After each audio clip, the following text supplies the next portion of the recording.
welcome to today's webinar. Today's webinar topic is when the perimeter defense fail, how dynamic persistent encryption prevents catastrophic data exposure. So I'm Kenneth Low, your speaker today. Yeah, I'm the technical director for version 2 Singapore Limited. Okay, let's get started. So today's agenda is why perimeter defense fail, and we have take a look on some I think last year case study from America, what called Cyberattack, and what is dynamic persistence encryptions, and how data-centric protection stops breaches, and then we have some simple demonstration and use case how those solutions can help you guys. So let's talk about the breaches. So modern attacks routinely bypass firewalls, MFA, and endpoint protections. Well, in short, is everything you put in place, it serves the purpose to enhance your protection, do the monitoring, but nothing's perfect and nothing is unbreakable. No matter if human fails, software loopholes, or operation problems. And also we have a supply chain attack, which is more sophisticated and override many our security measures, and we got credential, account takeover, and also security threats and misconfiguration. All this will create a loophole and problems that will make our defense fail. No matter it's a perimeter or long-prem, off-prem, cloud, what kind of any kind of production that may have chance to be fail. So as an administrator, organization, or business owners should assume attackers sooner or later will get inside. That's the essence of zero trust architecture and many modern cyber resilience concept, that we are not talking about we build a very good defense that no one able to come in.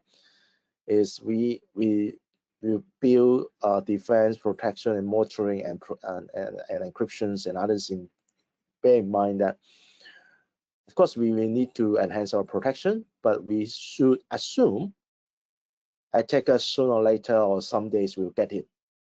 So we got to have some measure to minimize the damage in case the hackers or insiders attack really kicks in and won't bring us down or create too much damage.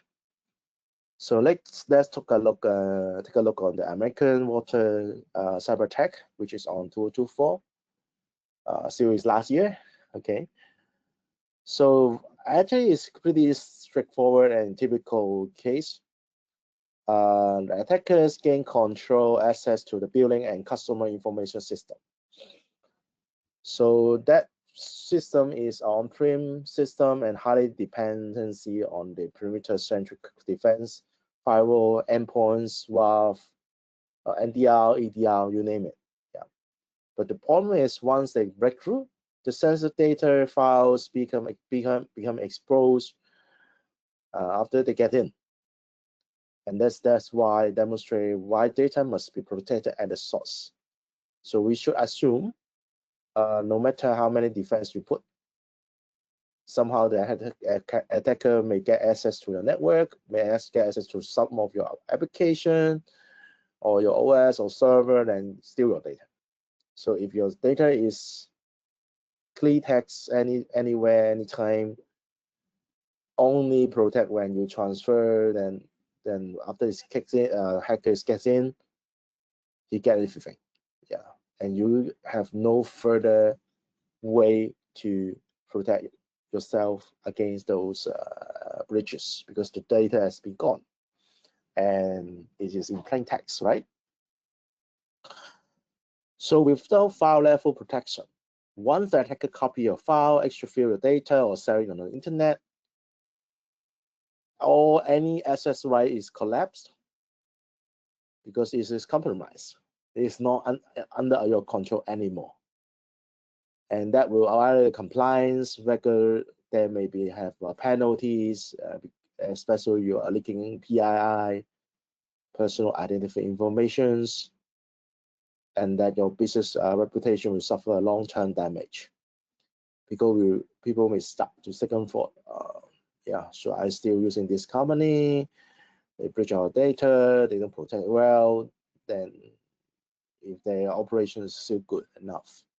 So that's people will think, and no need not to say, and the further random call, phishing mail, scam calls and email, they will count on you. Yeah, they say, oh, because someone leaked my data, so I got a scam. They may claim on you in case there's a large data breach on that. So we should protect data at the file level, not just on the network level, not just during the transmission. We should have encryption protect state anytime, no matter the file is at rest or in transmit. So, and regardless where it goes, it should be protected on your server, protect on your file server, your backup tape, or wherever, or on the cloud, whatever. Yeah. So and also we should have some access control in a real time, and file become unreadable if the access is revoked or system are being breached. So we can revoke the access, so we can stop anyone to further using your data. And of course, on the other hand, it can protect it to copy and paste some data out of your file that can further protect your contents. So why persistent encryption is important? Because when there's attackers, it can be external hackers, they can be your insiders and your staff. They may try to access the server that they shouldn't have access, but they try to break through. So if you have a file level encryption, they may not able to read the file if they don't have the permissions.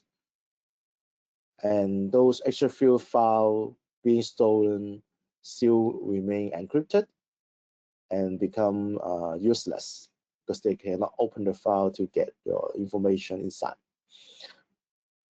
And user or IT team can revoke access, track the access, and block the access anytime. So there's a persistent encryption tools can do. And the result is we can ensure the compliance with your regulations, audit requirements, or your industrial requirements on those file and protection.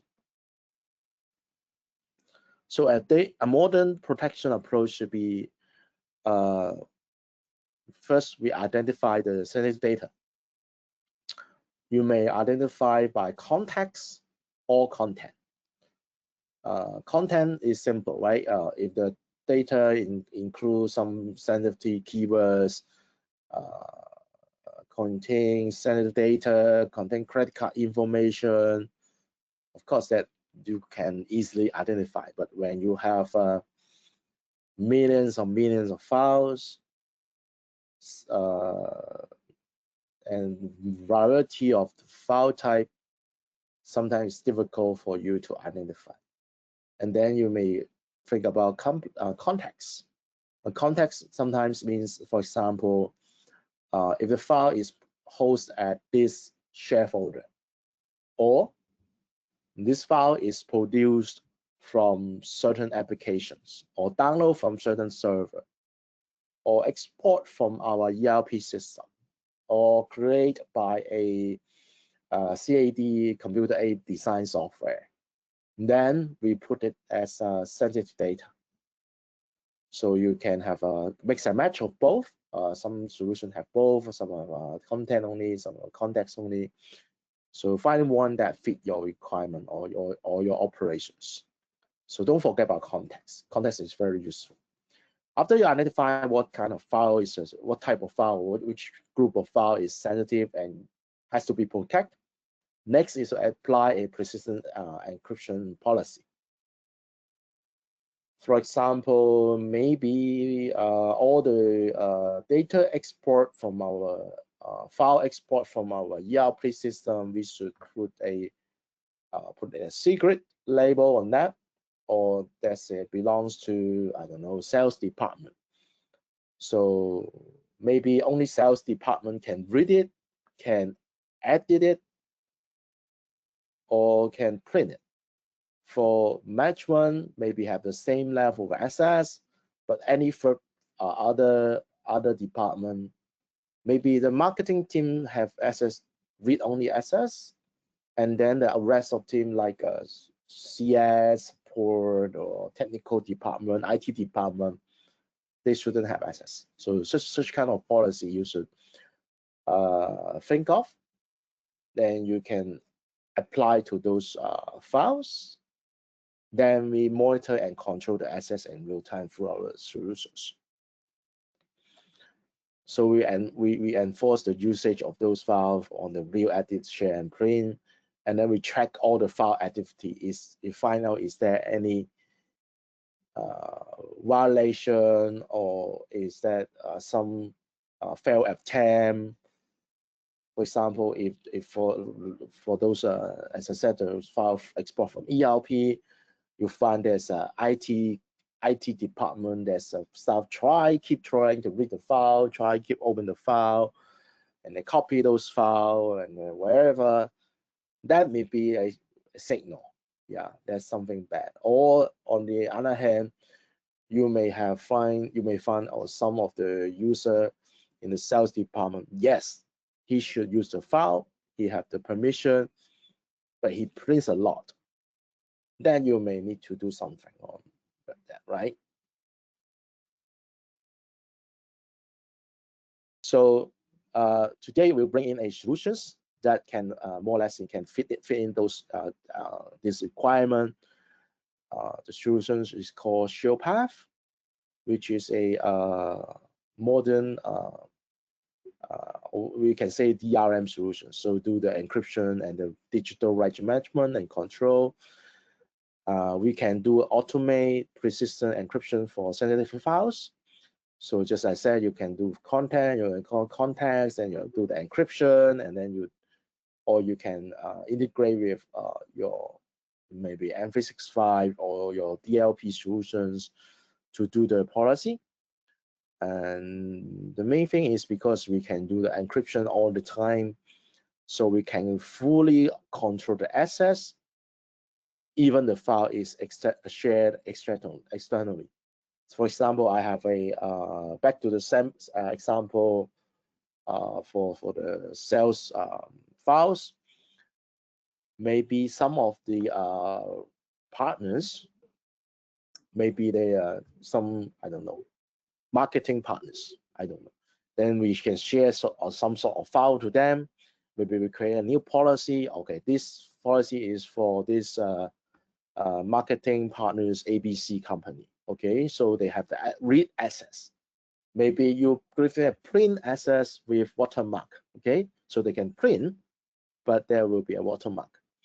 Then we can share to them, and we have a peace of mind because we can control who can open the file.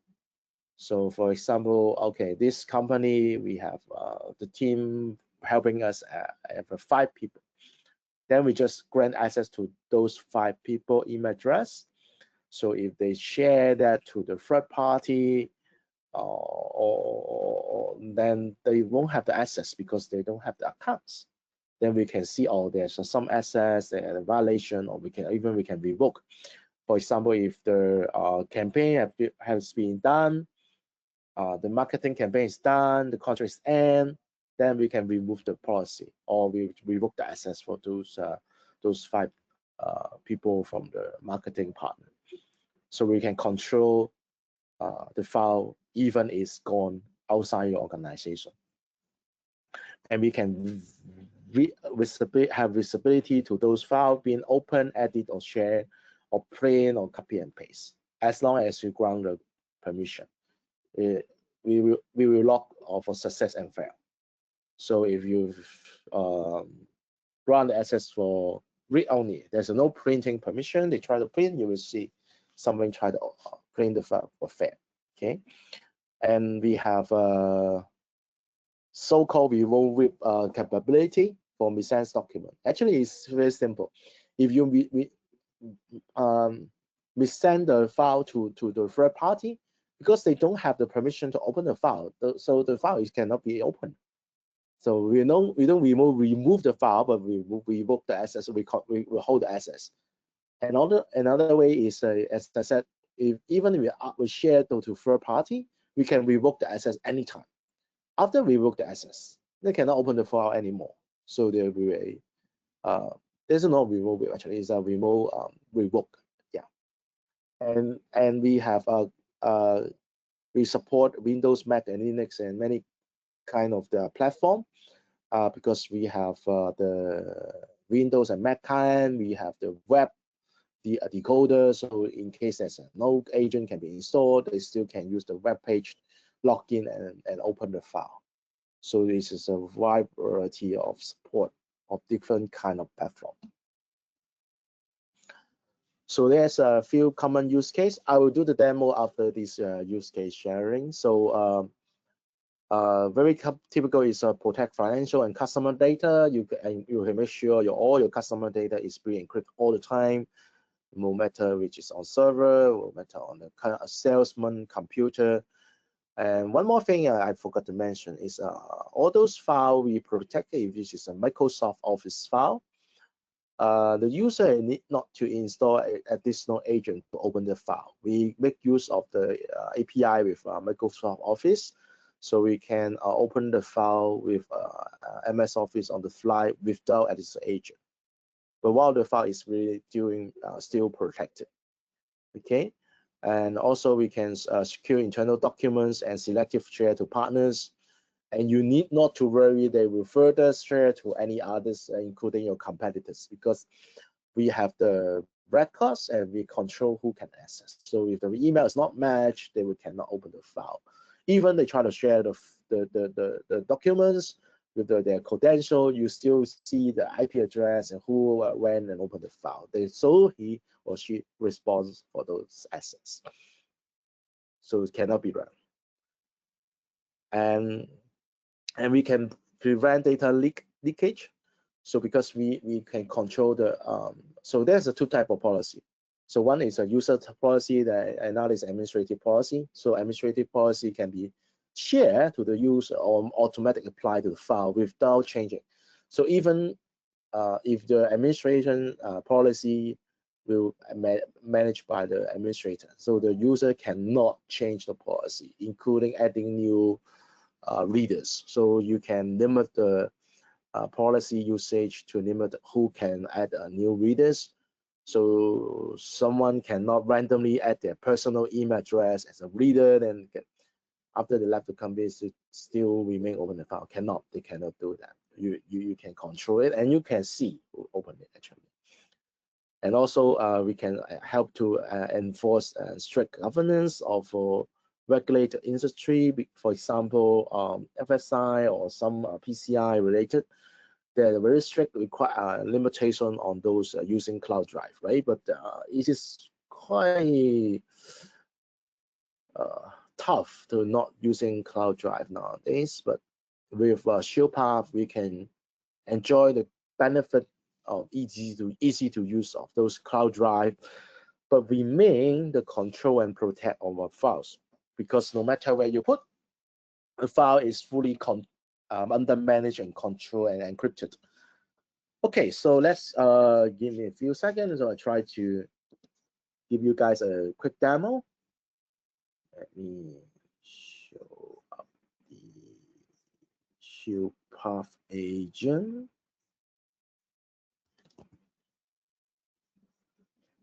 Let me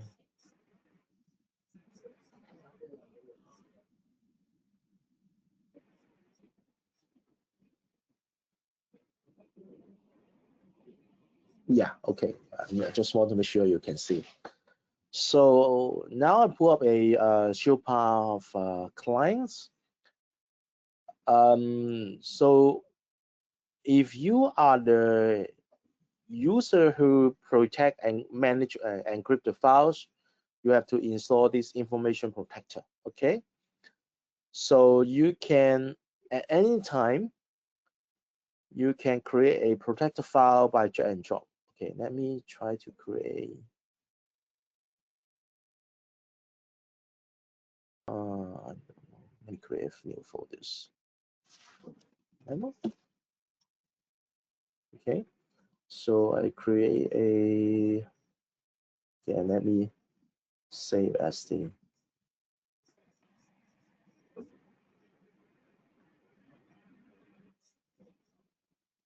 Okay, so I make a copy for the PowerPoint slide here. So first of all, I can simply drag and drop to, I don't know, demo training, and then yeah. Then I put it is to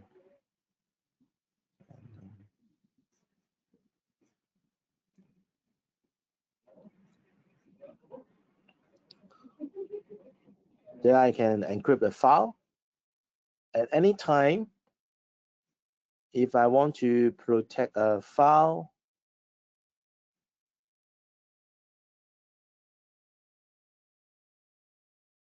yes, it's here. So this is protected. Let me close that and then open it again. So you can see it will be because the policy itself is not include myself, so I have to log in a credential that then I can read the protected file. So if I do not log in, I will never able to see the file. Hey, come on, I don't want to open it yet now. Wait. Cancel it. Okay, so anytime if you want to see if the file is protected, you can drag to the document information. Then you will see the policy. So the document is locked, and when we protect, and who can have the access, and then is there anyone open the file, and there is any fail, so you can check every file to know what's the policy detail. And when we create, let's create a policy. So create a policy. Maybe we can edit a policy here.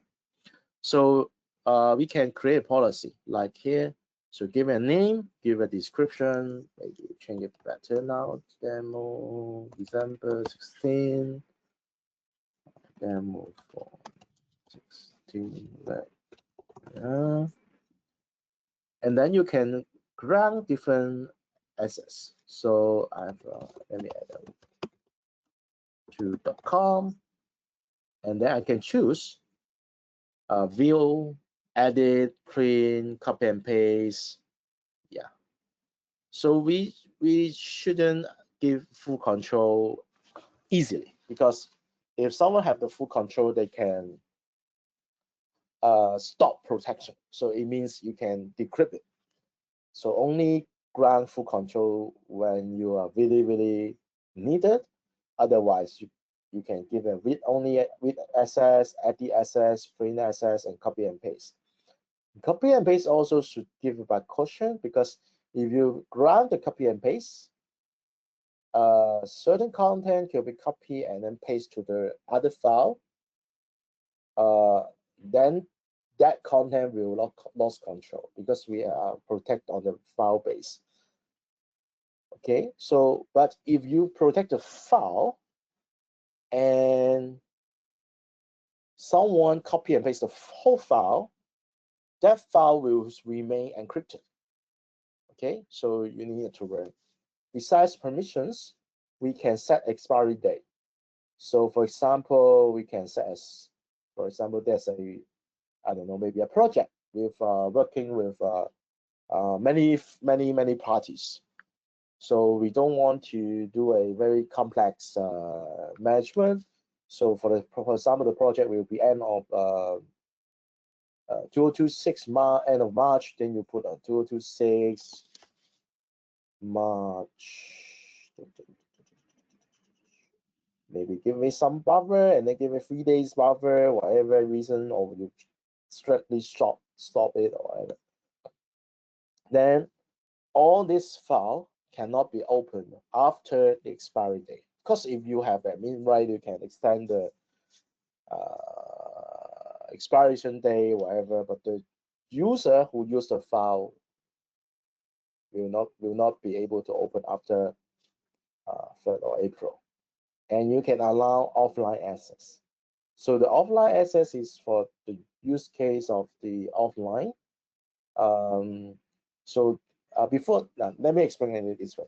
So actually for the Sealpath, when someone try to open the file, after they log in, we actually get a decryption key from our server on the fly, so you can read the file.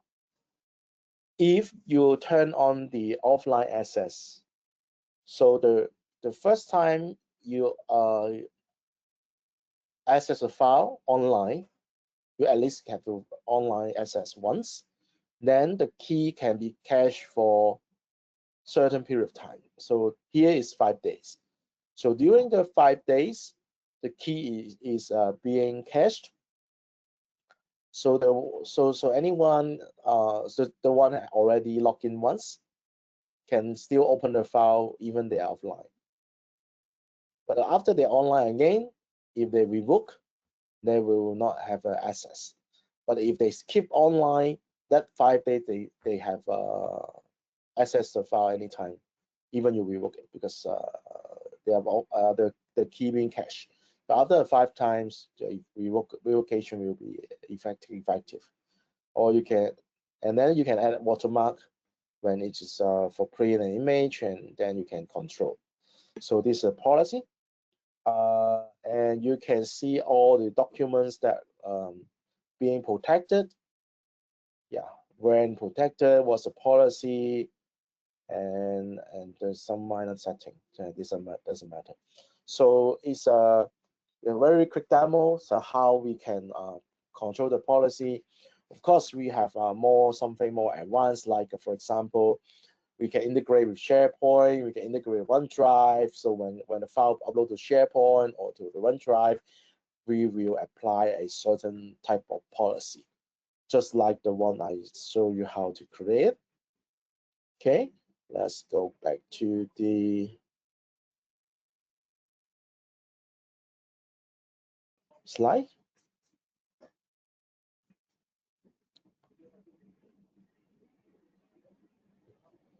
So sum up. So perimeter defense is no longer enough. Data-centric protection is essential for modern threats because there's too many ways and exposure of security, and attack is very advanced nowadays. So you should assume data will being stolen. So a persistent encryption keep files secure and even is after breach, because if you have the control and protect with our tools, the file is encrypted all the time. So once you find there's a data breach, whatever, you can pause or revoke all the access to subscription account, so they cannot get your file, and because they're encrypted. And Sealpath enables organization to prevent catastrophic data exposure, because all your important file is encrypted. They really take time to decrypt it. They will not that easy to be exposed. Even they start online, it is all useless and encrypted data. So it won't create too much damages to your organization. So next, if you have interest to test out Sealpath, feel free to contact us so we can help you to prepare some trial license. In case you want to do POC, please contact us. If you have interest, to know more about how for example, how does Sealpath integrate with our DLP solution, or even our M365 DLP, or how to integrate with file server, OneDrive, SharePoint, please contact us. Yeah, we can create we may arrange any further demonstration sections. Yeah, so that's for today. Thank you for your time. So let me see if anyone got some question for me.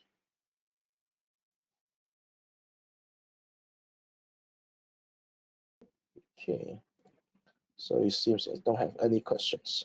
So anyway, if you guys have any questions, please do contact us, email to us, call us, yeah, to contact ourselves.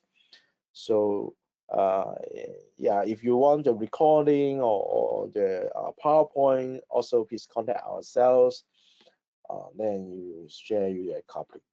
And anyway, we will put our recording later to our YouTube channel. So do subscribe to our channel. We have all our webinar on our channel. By the way, so please subscribe us. Okay, so thank you for your time. Cheers. Bye bye.